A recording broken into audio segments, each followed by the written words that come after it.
Okay, so the last time I checked, there were 27 comments. Now, this was on the video that was uploaded last night after the stream ended. And I did actually read through all 27 comments quite thoroughly, more than twice. And it took actually quite a while to choose my favorite ones. Now, I wasn't really trying to do this, but each one came from different people. And the reason it took a while to choose was because I wanted to have a clear reason why I liked certain comments better than others. Now, just because I chose one over the other doesn't mean it was like better in every way and everything else was trash. No, it was nothing like that.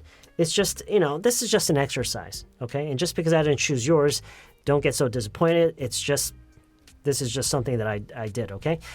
All right, so I just want to go over these dialogues really quickly with you today. I think the first one is from Zhang Ha-nim. And it's the one about the lady in the freeway. Zhang Ha-nim. This one here. Okay, so let's take a look at this. Oh my God, look at that lady. She must be out of her mind. Who? Where? Over there in the middle of the freeway. This is the section of the dialogue that I provided. And from here, Zhang Ha-nim created his or her own version of the dialogue. And so B says, oh, there's a puppy in the middle of the freeway. She seems to want to help it get it out of harm's way. But it's very dangerous. She's putting her own life at risk to save the puppy. Now, the reason I chose this dialogue over the others, because there were actually other dialogues that were better written, that used better grammar, that used better expressions. It was structured better in terms of the writing. But the reason I chose this was because this was the only version of this dialogue that didn't make the lady seem like a drunken lunatic. You know what I'm trying to say?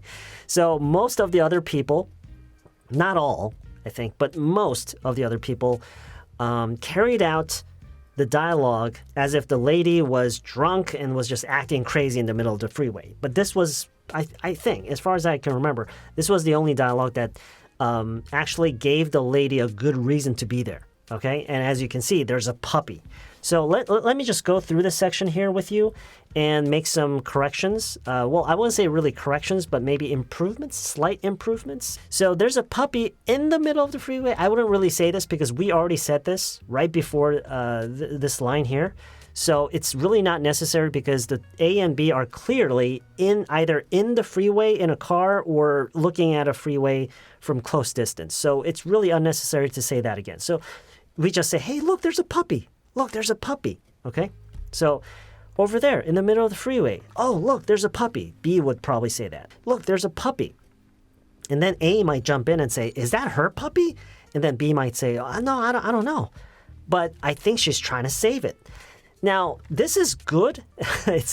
She seems to want to help it. I mean, it's spot on in terms of what it means, and the grammar is actually good, but it just feels like a lot to say in a very intense moment, okay? So I would probably just say, I think she's trying to save it.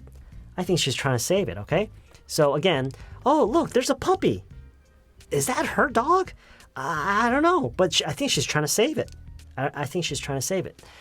But it's very dangerous, but it's so dangerous. It's so dangerous. That's good, okay? It's so dangerous. She's putting her own life at risk. Okay, so a more casual way that I would phrase this in a situation like that, because it's a very intense moment, is like, I would probably say something like, hey, she's going to get killed like that. She's going to get herself killed like that. She's going to get herself killed like that. That's probably what I would say. What is she doing? She's going to get herself killed like that. Okay? That's probably what I would say. Okay? Anyway, so I like this dialogue because, again, this was pretty much, as far as I can remember, pretty much the only dialogue that didn't make the lady seem like a drunken lunatic. Okay. All right, so next one. I think we're done with this one. I think it was from 장정현님. Pleasant Surprise gave us some really good dialogues, I gotta say. Okay, so honorable mention goes to Pleasant Surprise name. If you're watching this, you guys should go and look at Pleasant Surprise's dialogues. They were pretty good. I almost chose one of Pleasant Surprises dialogues, but I ended up choosing someone else's. So I think it was 장정현님. Okay, here we go. Now, 장정현님, the one I liked from 장정현님 was about were you up all night? Okay, so the original, the prompt line that I provided during the stream last night was, were you up all night? So A looks at B and says, were you up all night? Were you up all night? 밤샜어? 밤샌 거야? Were you up all night? And then this response is completely written by 장정현님. And the reason I chose this was because it was very relatable. I think it's something that everyone can read and immediately relate to. Okay, so let's look at this one. Yeah, I was up all night binge watching a Netflix show. Good, grammar is good. Everything sounds casual. It's very nice. I was gonna watch only the first few episodes and go to bed, but I couldn't stop watching it. Perfect. Okay, very good. I was so curious what would happen next and how it would end. Okay, this sounds very, very familiar, but again, very good. I wanted to come to the end of the show quickly. I would just say I wanted to finish the show quickly, so I fast forwarded it. Not fast forward, but I watched it. I speeded it up. And I went through it very quickly. I would probably say something like that. So, but here, I think the main point here is I wanted to come to the end of the show. Sounds awkward for some reason. I would say I wanted to finish the show quickly. I think I'm going to take a nap later this afternoon. Okay, that sounds good. So it's very relatable. Overall, the grammar is spot on. It doesn't feel forced at all. It doesn't feel like she was trying to use any vocabularies or any expressions just because she learned it somewhere. But everything just falls in really nicely. The only awkward part was this part here, but everything else was good. And most importantly, the reason I chose this dialogue was because it was very relatable. Next one, I think it's from 정크리스님, right here. And it's the one about the toilet seat right here. Okay. Okay, so let's read this. Did you order that toilet seat? No, I haven't gotten around to it yet. I'll do it later this afternoon. No, I'm actually glad you didn't. Why? Did you already get one? I think I just saw something on the news about toilet seats. I think the section that I provided was up to here. Yeah, from here up to here. I provided this section of the dialogue, and 정크리스님 came up with this section here. Okay, so what was it about? They said radon or something was found in those toilet seats, and that it could be especially harmful for kids. This section is the reason why I chose this dialogue over the others. Because 정크리스님 layered the indirect reported speech. 간접 화법으로 구성된 구를, 그 절이라고 해야 될까요? 그거를 이중으로 이렇게 layer를 만들었어요. And this is a very important skill. I think one of the most crucial skills that you need to try to learn as an English speaker, okay?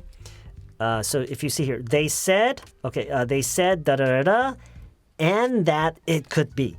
Okay, so this structure is very important. I was really impressed to see this. And a lot of people wrote detected, and that's okay too. Was detected is okay.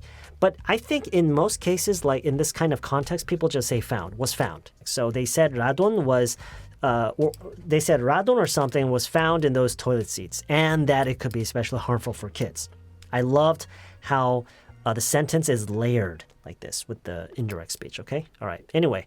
So, really, for some reason, I had a feeling I didn't like... Okay, so this part, I think it needs some correction. Oh, really? Now, for some reason, and I had a feeling is already kind of... it's not really working well with each other. Because when you say, I had a feeling, okay, it means you don't really know exactly why. And so this expression here already kind of carries this tone for some reason. So we don't need this. It definitely feels very redundant. I had a feeling, I would probably say I had a bad feeling about it. Oh, really? Yeah, I kind of had a bad feeling about it. Yeah, I kind of had a bad feeling about it. That's probably how I would say. Oh, really? okay, yeah, I kind of had a bad feeling about it. That's what I would say. Now I can't trust other companies' products either. Other companies' products, I would say I can't trust any products from other companies either. Yeah, that's probably what I would say. Okay. Yeah, you took the right words out of my mouth. I think you were trying to say you took the words right out of my mouth. You took the words right out of my mouth. It means that's exactly what I was going to say, or that's exactly what I wanted to say. Let's see how things going on for I would just say let's wait. Let's wait a while and decide later whether actually to order or not. Yeah. Okay. So anyway, this part, very good, John Christine, very good. Okay. It's good. And the last one, the last dialogue I chose was from 산책깎아님. If I can find it. I think it was the first one here about Simon. Okay. Now, I chose this dialogue. Why did I choose this dialogue? Now, there's a very, very specific expression that I was looking for in this dialogue. It's this one here. It's not like that. No, it's not like that. 아니야, 그런 거 아니야. So when you want to clear up any sort of misunderstanding, if someone it has the wrong impression about you or what you did or why you did something or about anything that's related to you, you say, oh, no, it's not like that. It's not like that. And sometimes we say, no, it's nothing like that. No, it's nothing like that. It's not like that. And the use of this expression, I was really, really glad to see this. I was actually kind of hoping to see this from someone, but at the same time, I thought that probably no one would actually mention this. So I was really, really happy to see this. I was really glad to see this. And then I was really impressed that I saw this as well. Okay, because they go together very well. No, it's not like that. It's just we've become a bit more distant naturally. Become distant is okay, but become distant naturally sounds a little like Konglish. Okay, 자연스럽게 멀어졌다. You just say we just kind of lost touch. We just kind of lost touch over time. Well, we just kind of lost touch over time. That's probably how I would phrase that, okay? No, it's nothing. It's not like that. It's nothing like that. It's just we just kind of lost touch over time. That's what I would say. Why do you ask? Well, I was thinking of having some friends over this weekend, and I was wondering if it would be okay to invite them. Okay, so this sounds okay. Why not? I'm totally fine with that. Don't worry about it. Yeah. Are you sure? Then I'll invite him too. Maybe if we all hang out together, it won't be as awkward. Yeah. I mean, there are some things that I probably might say differently, but overall, I think it's good. Anyway, so I just want to go over this section here again. It's not like that. We say this. I covered this in a video long ago. It's not like that is something that native speakers often use when they want to, when someone has the wrong idea about something or has the wrong impression about something, misunderstood something, and you want to clear that up. You say, no, it's not like that. It's nothing like that. It's just that we've kind of just lost touch over time. That's what I would say. Okay? All right. Okay, so that is that. And I think that does it for now. So that's pretty much it today. Thanks for watching this video, and I hope I can see you again very soon in a future live stream or in a future lesson video.